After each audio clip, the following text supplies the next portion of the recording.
Happy Easter, everybody. Christ is risen.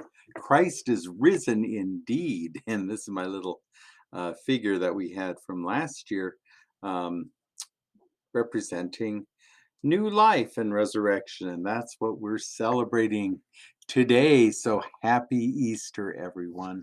Last week was kind of sad and troublesome, and we heard about all the things that Jesus and his community faced. Persecution and lies and anger and people turning on him, shouting, Hosanna!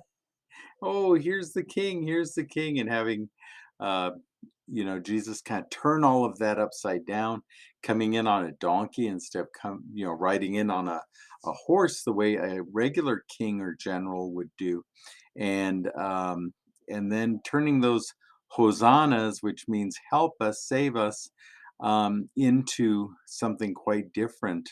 And so by the end of the week, they were angry and screaming, crucify him. And his poor uh, followers and friends were so scared and sad. And it just reminds us of the challenges that we face.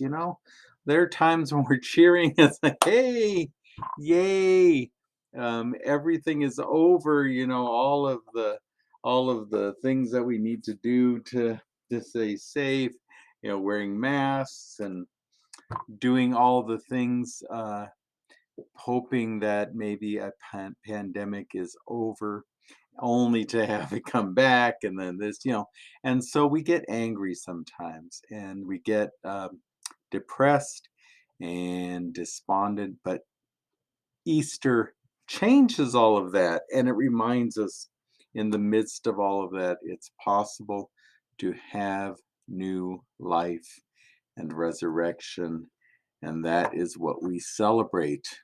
We are celebrating that. So this time we're hearing the account of this story from Luke. And Luke is a little bit different. We hear the story about Mary Magdalene and some of the other women going to the tomb. And this one, Luke just talks about women going to the tomb and encountering an empty tomb, and then these two strange beings, um, that are perched at the tomb, and they say, "Why are you looking for the living among the dead? That Jesus isn't here. You're not going to find Jesus here. Jesus is risen." And so these women go back and tell the apostles, who are now in hiding, um, what they saw and what they heard from these people. Why are you looking for the living among the dead? And that's good advice. Sometimes we look for answers in old things, old ways of being, old problems, always looking, oh, well, how did we do this and why did we do this? Now, of course, we should learn our lessons from the past, but we don't live in the past. There are new things to do, new ways of being, new understandings, and we keep pushing forward. And so the interesting thing about this story is they treat this story as an idle tale, some blah blah blah, which is terrible because these women who are already marginalized are not believed, and so that's a problem right there. But actually, Peter, one of the apostles, goes out and investigates. And this is another important lesson, is that, when we're not sure, what do? We investigate.